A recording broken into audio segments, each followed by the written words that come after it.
on today's podcast, we got an entrepreneur that's really disrupting the film and TV industry. So we're going to be jumping in how he's been able to do that and also crowdfund specific projects.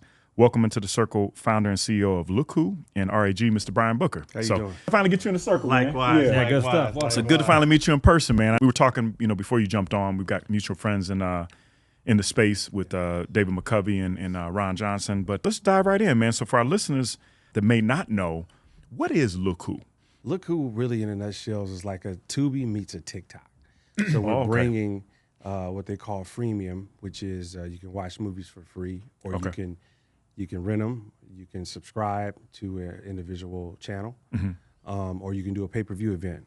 Okay. So we kind of put all the ways of monetizations for creators on the platform, but we have the social interaction tools integrated into that experience. Oh, that's powerful. Yeah. Okay. So what really got me the idea is, right around the pandemic, this whole creator economy thing took off for Patreon and OnlyFans. Yes. So I'm a filmmaker, TV producer. So I said it'd be cool to leverage social media influencers and creators to engage with film and TV fans. Okay. Like they do on Instagram or TikTok. Yes. Okay.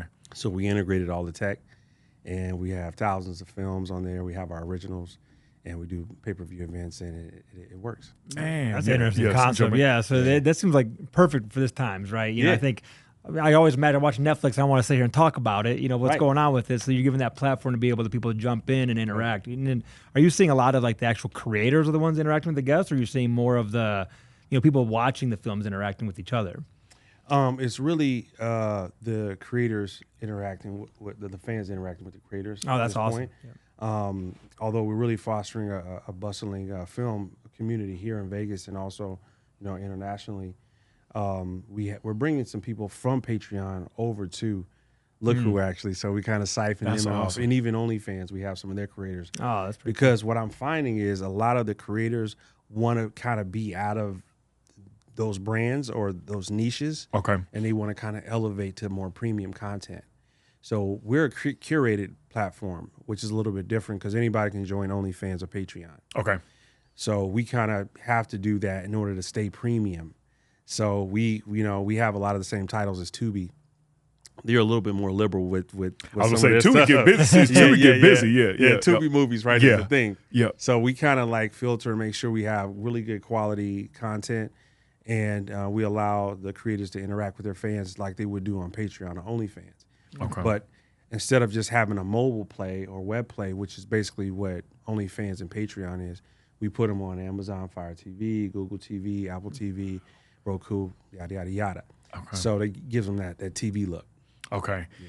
That's absolutely amazing. That's when it came on our radar. I mean, with being able to do that. So do you have like a tech background? Is that kind of the space? I know you produce and write and things. So yeah. I've always been a lover of tech, and I've always been in the tech space. So I was around early days of the internet. Okay. So my first exit was a tech company. Oh, okay. Back in the early 90s, I was selling cars. Get out of here. Okay. And I created a software that helped when you sell a car in Texas, you have to make a temporary tag. Okay. So I created a software you could put the paper tag, and it prints out a label right on there with the date and all of this stuff. Right. Oh, wow. I made that. Then I made it to be where it was like an automatic reminder to the customer and follow up. I made this whole software. Oh, that's pretty interesting. And I ended up selling it. But my dreams or ambition was always go to Hollywood, become a filmmaker, movie producer, and whatnot, and also music. Okay. So I sold my company in 98 and 99 and moved to LA. Okay. Yeah, early 2000s. So. Where are you originally from? Originally from Dallas, Texas. Okay. Yeah, excellent. Yeah, okay. Yeah. Excellent. Yeah. So my background has always been in both entertainment and tech. Okay. But I've always had a love for it. I learned to HTML early on, and had a couple internet companies that I sold over the years. So I actually was forced to build Lookhu because it's all original code. I started off like Zeus, Ray J, with licensing from Vimeo. Yeah. What's the owner of Zeus? Lemmy. Okay, I met Lenny. Yeah, great guy, very sharp. Yeah. So I started before those guys actually. So I was early. 2014 is when we launched Lookhu.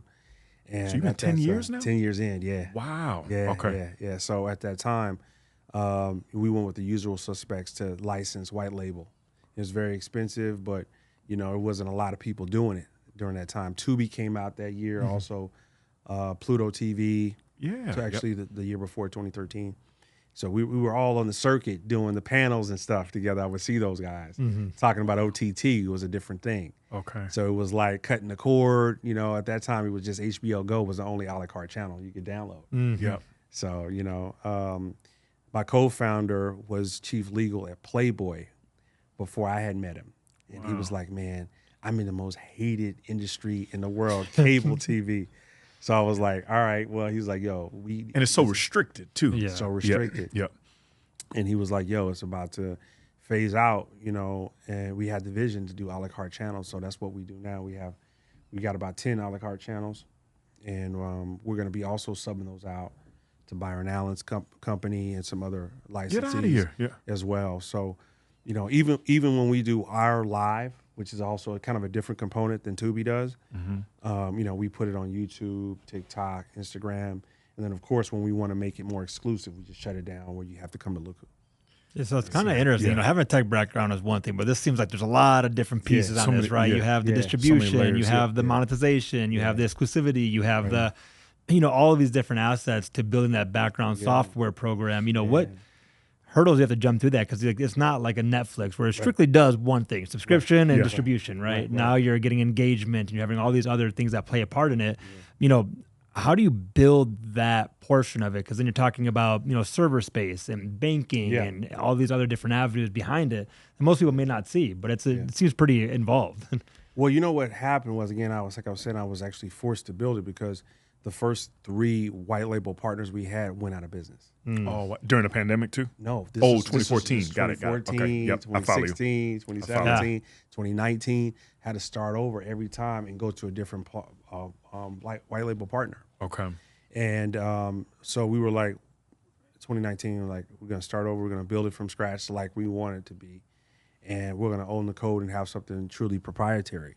So that's actually what we did. And it's like 5 servers that want it. We have one for the live component, one for the VOD component, one for, just to kind of move the content around from server to server, and one to house it, once we get it from the distributors.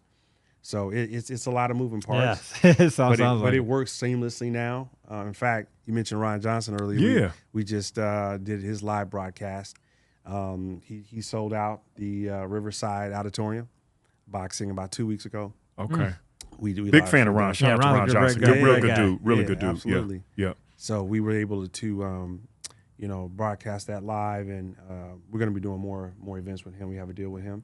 Okay. And so, it's given a lot of people an opportunity to have distribution that otherwise wouldn't, because you only got a couple players in the boxing spaces now. For sure. You got basically DAZN, you got Fight TV, and ESPN. Yeah. Are the main players. And one of our friends, Sean Merriman, just launched his with his MMA company. that With right? Lights Out. Yeah, he's doing a streaming service. Yeah, they just went live on too. So I think everybody's knowing that streaming is where to go. And I think this has a leg up, in a lot of those situations, because you're getting that engagement, which is what we want as fans, right? Yeah. Like fans want organic that engagement. engagement. Yeah, organic. Yeah, that's pretty interesting. That's a great I got to concept. reach out to Sean. I didn't know he did. I know he was thinking about doing BKFC for a while. Yeah, he's got the lights. We had Sean on a little while back last year, but he just launched. Yeah, Lights Out is streaming. So Is he here in Vegas? He is. Yeah. Okay. Yeah, I got for to sure. connect with him. I'll connect you right after. Yeah.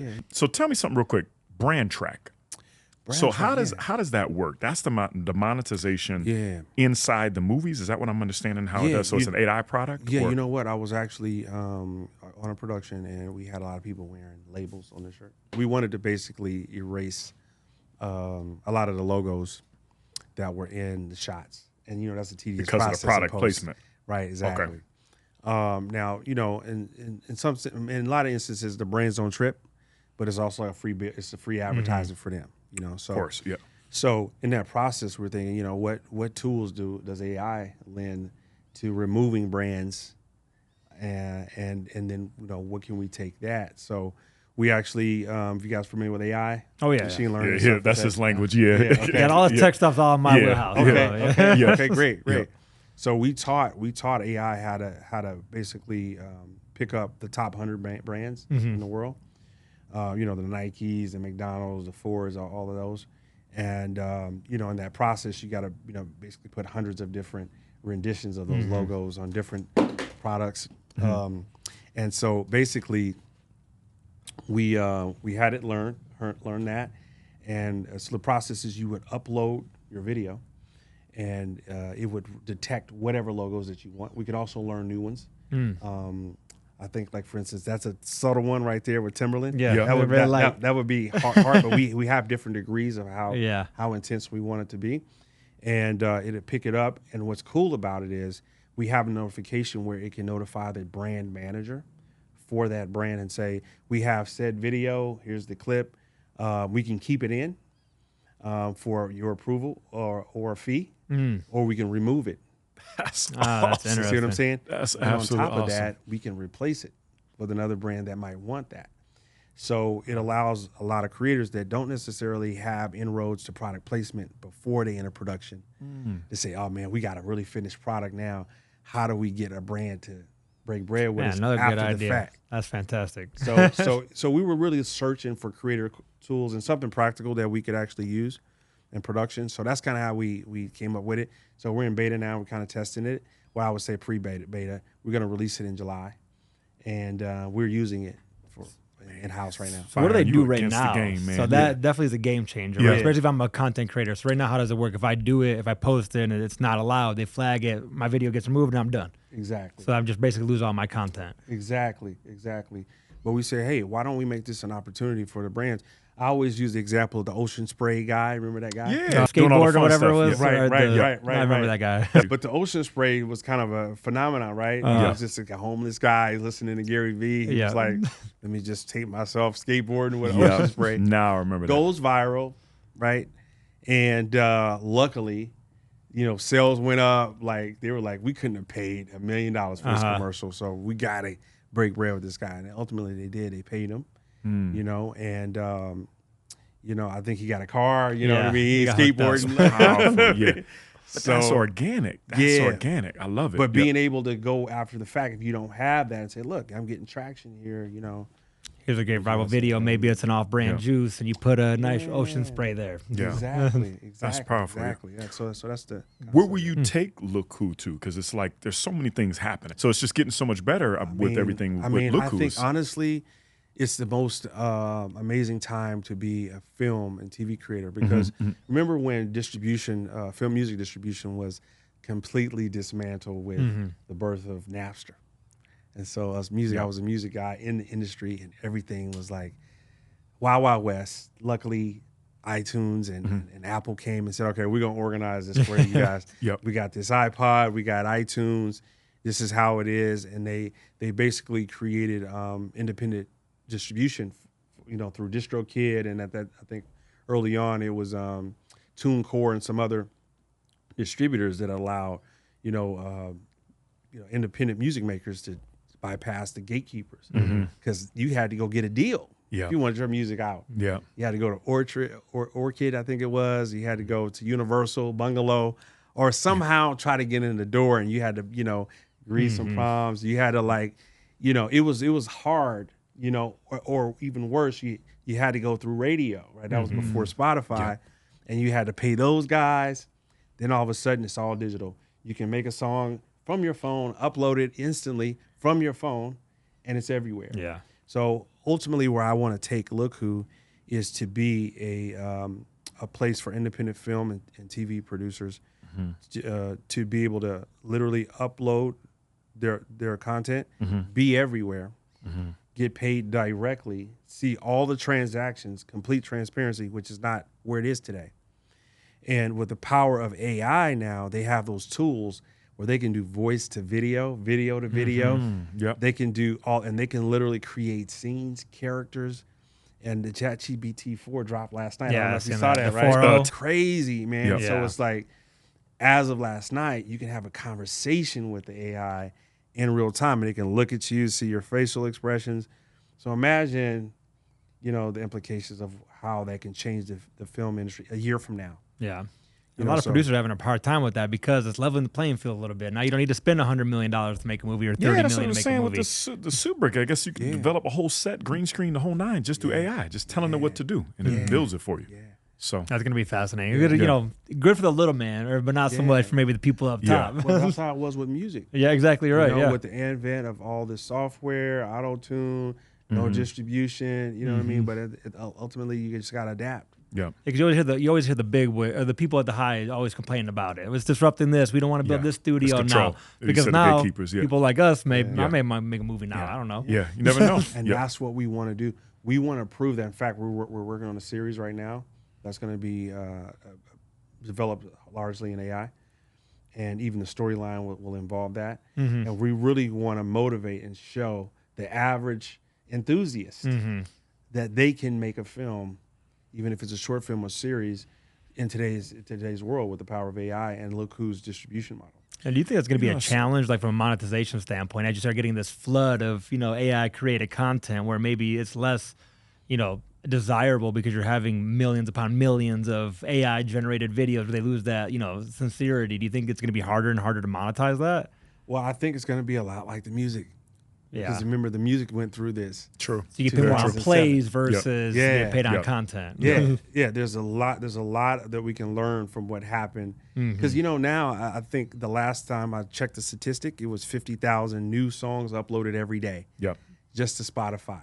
And this was probably 5 years ago when I got that statistic. Now it's yeah. probably like Probably- 180,000, something, 200,000 a day, That's something every crazy. day. That's Yeah. wild. Yeah. So like mentally, you're like, okay, how am I going to stand out? You know what I mean?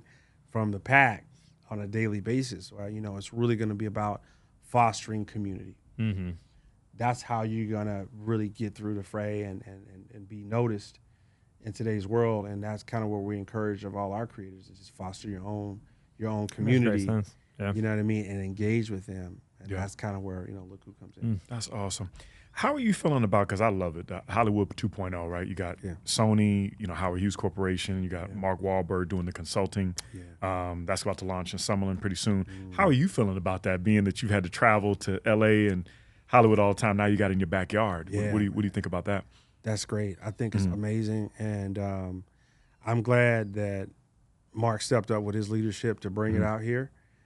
He's, he always been a little bit of a maverick, and I think it's going to be great for Vegas. It's going to be great for the industry as a whole, because I feel like Hollywood has had, they have the weather, they have the legacy of the industry, Yes. they have most of the studio system, but we need to kind of break that, you know what I mean, and have more options.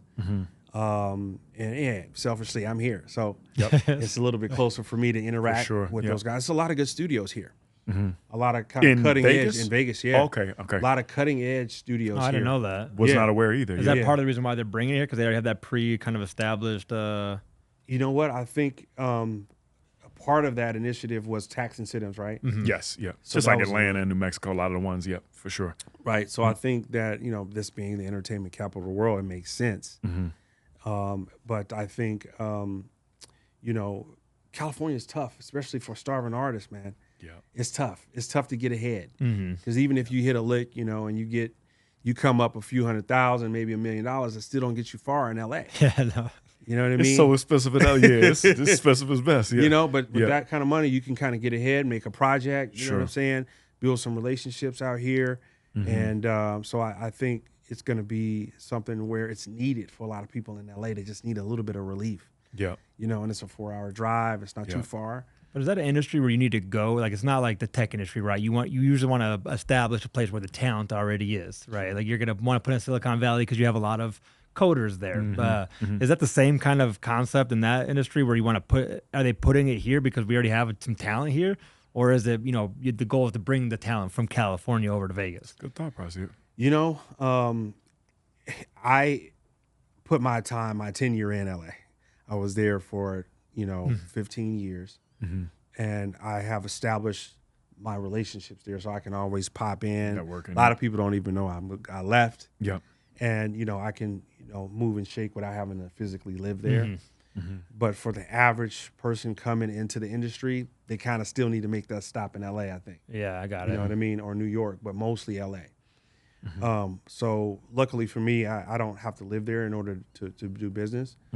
But I think slowly as you get more and more of the industry, the Wahlbergs and the guys that can really, shift the business, come here, then you're going to have more people that live here. It is enticing. Like I said, it has a lot of the benefits. Yeah. I remember we had Jeff Porter. I don't know if you know who he is. He owns Porter Craig Pictures, based in Beverly Hills. They've got a land in New York City. We've had him on a couple times now, but he was mentioning the hardest part was when you're building a movie set, it's so hot.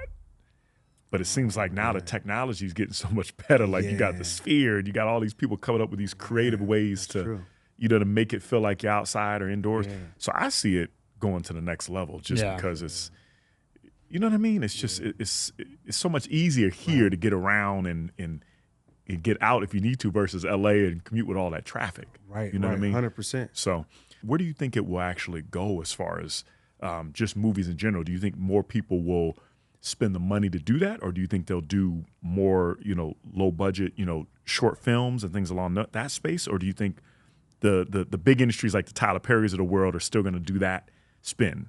All right, listeners, let's take a break from the podcast to talk about something that's been a real game changer for both Paki and myself, Magic Mind Productivity Shot. I've been using it for a while now, and it truly is a game changer.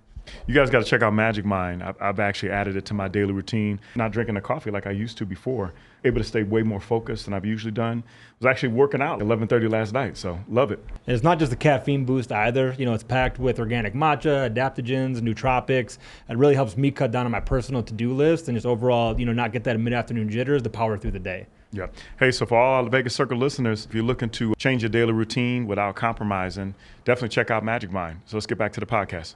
I feel like you're going to have a little bit of both. I think probably the major franchise films will still be studio films. Okay, yeah. $300-400 million films.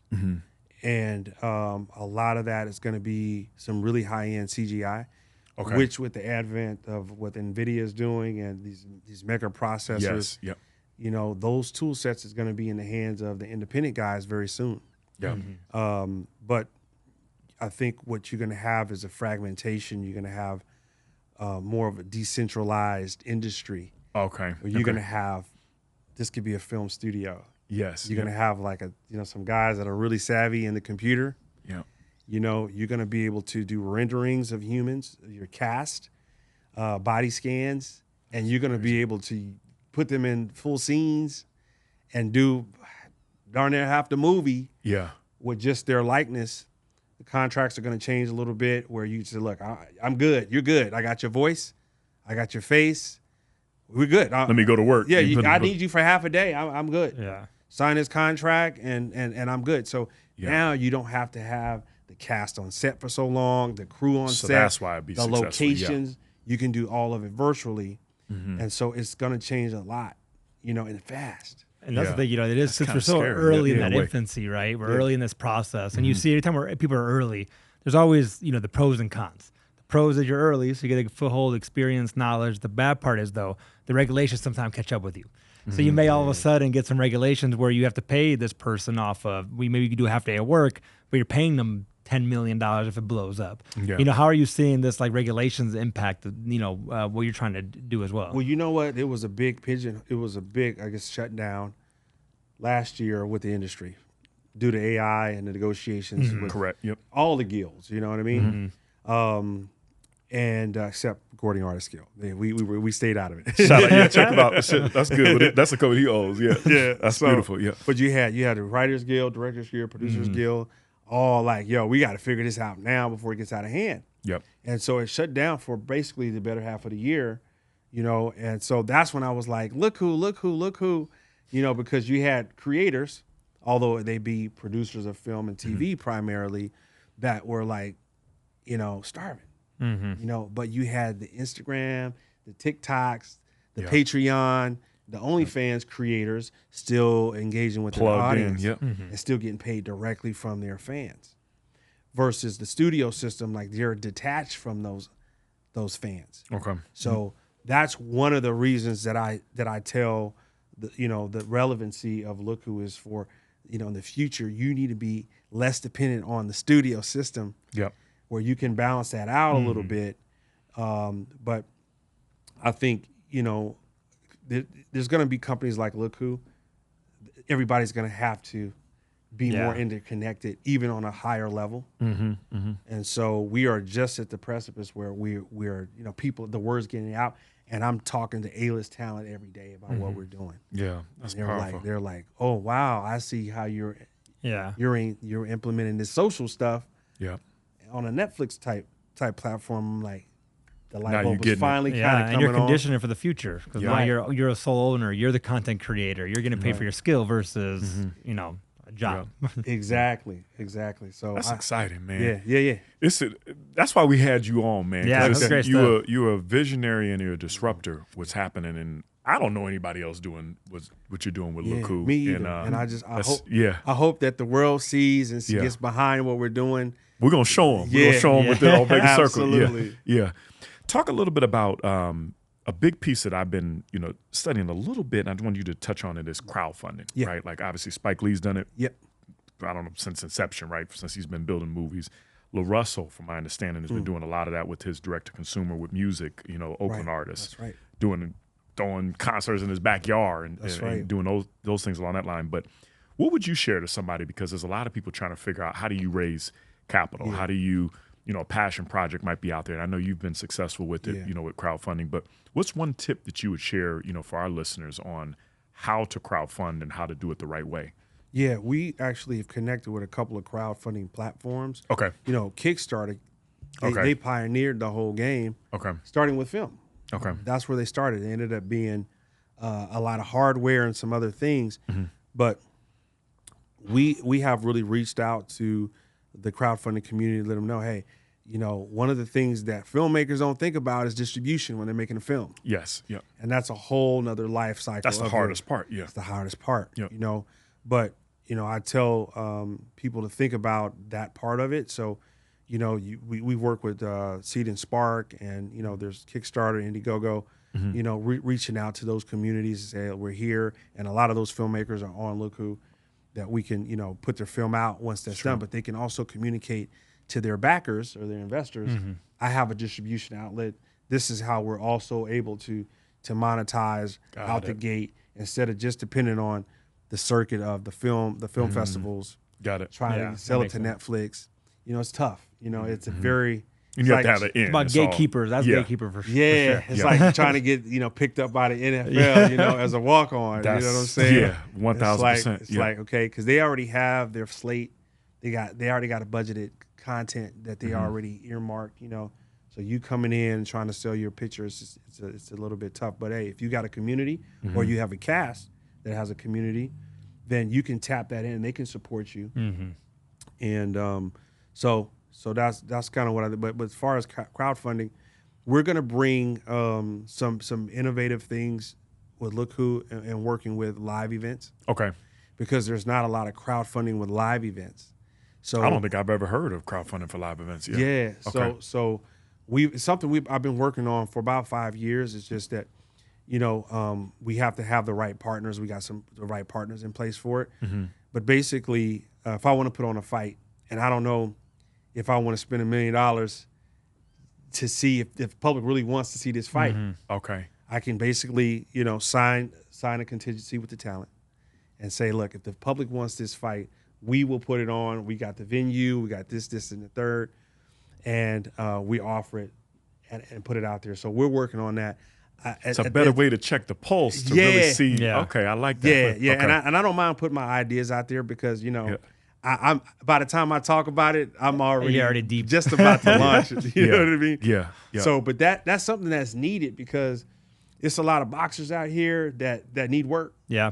Maybe they're retired, but they could still pull off a Mike Tyson, Logan Paul, version. Yeah, and you're seeing this a lot with, like you said, like the influencer boxing arrangements. I think Jake Paul and Ron Paul was did telling a us great job. Ron's been working with the Paul brothers for years. Yeah, my Ron people want to Johnson. see a bunch of random people fight. Yeah. We don't care really. Random pieces. Yeah, but they're driving the heavy traffic. They're driving heavy traffic. And the eyes are there. Yeah. And I don't know if you guys follow celebrity boxing, but they've tried to put on a lot of fights that didn't happen. You know? A lot of the talk. Yeah, I remember that. Yeah, yeah, you know what I mean. And it's like Soulja Boy and a bunch of different. How ones, do we get So us having our own platform, we want to say, okay, hey, you guys, if you want to see this, there's. I'm not gonna give away all the songs. No. I get it. But it's like you guys want to see this. You have the opportunity to see it. If we reach a certain threshold, I feel like that appeals more to the masses. Because everybody's boxing fans, but everybody would love to see their two favorite celebrities fight. That's my thing. 1000%. That's my thing. Like Drake and Kendrick fight right now. I'll watch that. We can schedule that. I'll help you schedule that. You know what? I think Drake's a lot bigger than him. Yeah, but still, the Kendrick got that dog. Yeah, Kendrick got that dog. He got that dog, right? That's hilarious. Yeah, just kind of business wise, right? I love this conversation just on just picking your brain, but mentorship is big for me, right? So who has been, somebody that's spoken to your life? Because you've obviously been in a lot of different industries, the writing industry, film, tech. What's been a big piece that's kind of helped you or a mentor that's been in your life or in your inner circle that's really, spoken to your life and been able to help you on this road of business? Honestly, in my DNA, I'm a pioneer. Okay. That's not necessarily I like that you want to be born with. Okay. Because you're signing up for a hard path. Okay. But I mean, I'm 50. I just turned 50 years old now. So I've assessed. I get it. My strengths, my weaknesses. I'm coming up behind you. And so I've accepted, who I am. Okay. And I'm that guy. I'm a pioneer, and so you sign up to climb Mount Everest and run marathons and hard stuff. Yeah. You know what I mean? And so it's a little bit different path than say, go getting a job at one of the studios and going up the rankings and you, in that model you get a lot of more mentorship because you're going into a system that's already developed. Whereas if you're trying to kind of do some things and and do something where you're kind of paving your own path, you kind of have to find your mentors where you can and really what becomes for me personally, it's been more of a mental and a faith encouragement from my mom, just my roots. Like that. You know what I mean? Just like staying rooted in my faith. I grew up Christian and, and a lot of the principles of just, having faith and weathering the storms and that belief system of keeping the faith, it's not easy for everybody. It's not for the faint of heart. So, but that has sustained me and it's like, it becomes an asset. It becomes like having a fund that you can tap to, a line of credit. Yeah. And that energy, all that positive energy. I get it. Yeah, and when you work that muscle, you have some level of confidence in it.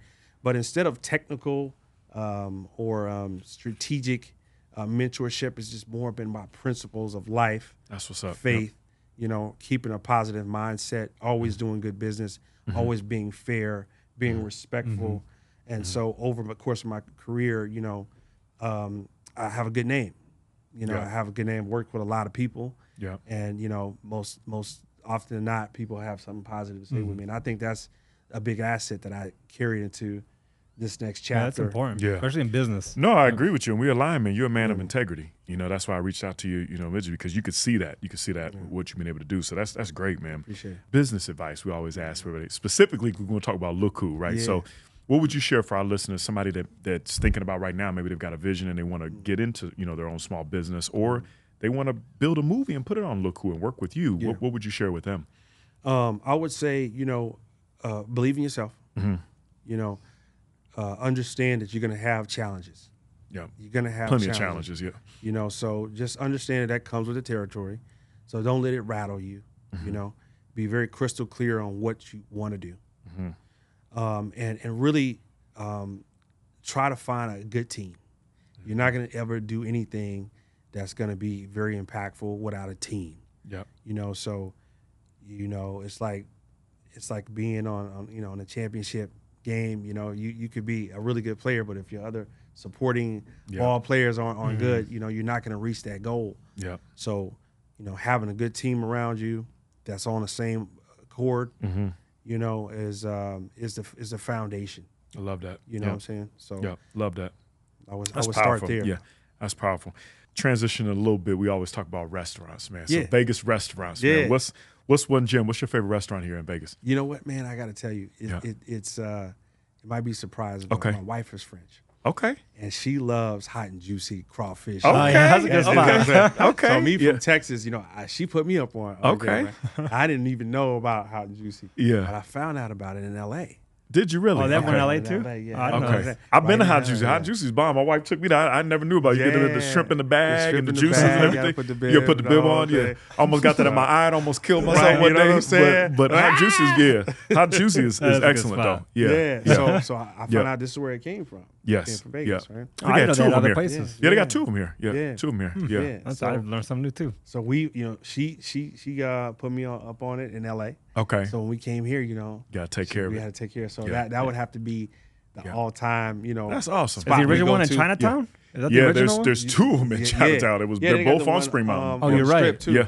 I think. Oh, do they have a third one? Planet Hollywood, I think, Okay. has one. That's on the Okay. Oh, outside. good for them. Yeah. Yeah. So They're there's killing that, but then Da Vinci's. You guys been there? No, I don't think I I've ever actually been to Da heard about Vinci's. that. Yeah, I just which heard one about is it the Da other day. Vinci's? I don't know. It's like an Italian restaurant, right? Yeah. It's right in the Bellagio. Okay, I They never heard of Da have, Vinci's. Okay. Yeah, they have. Oh, wait, no, hold on. No, I'm sorry. It's Picasso.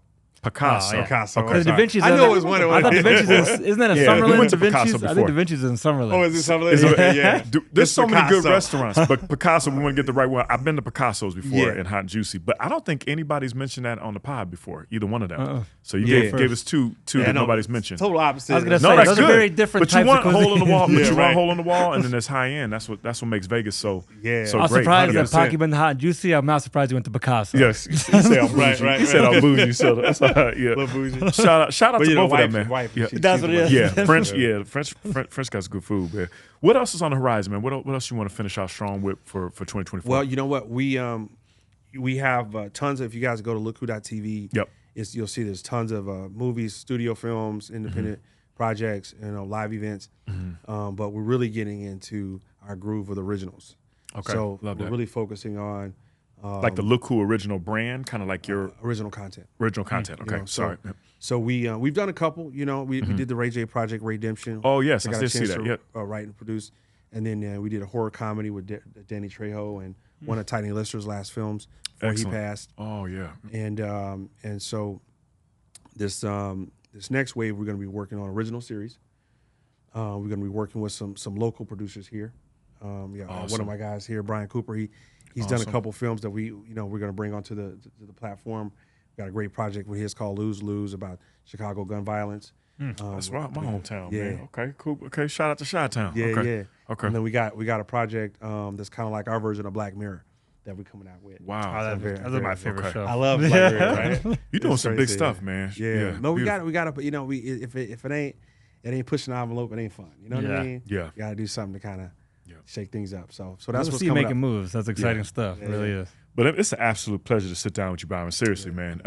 What's your social handles, man? People can check you out. Yep. At Byron Booker, Okay. pretty much. I think the only one that's not that is Facebook, which is the Byron Booker. Okay. But other than that, I'm pretty easy to find. Okay. AKA Book, BOOKE. There you Take go. the R off. Okay. There you go. Got to take a little bit of the text, Yeah. no matter where you go. You got to pay attention to this gentleman, man. You're killing it, man. He's somebody to pay attention to, visionary, and I love what you're saying about being a pioneer and the whole nine, man. But definitely check him out. Check us out at vigorcircle.com, man. But appreciate your time, man. Yeah, Thank I you. appreciate it so much. It was great stuff. Thank Thanks, you man. guys having me Yeah, on. that was Sure. really good, man. Okay.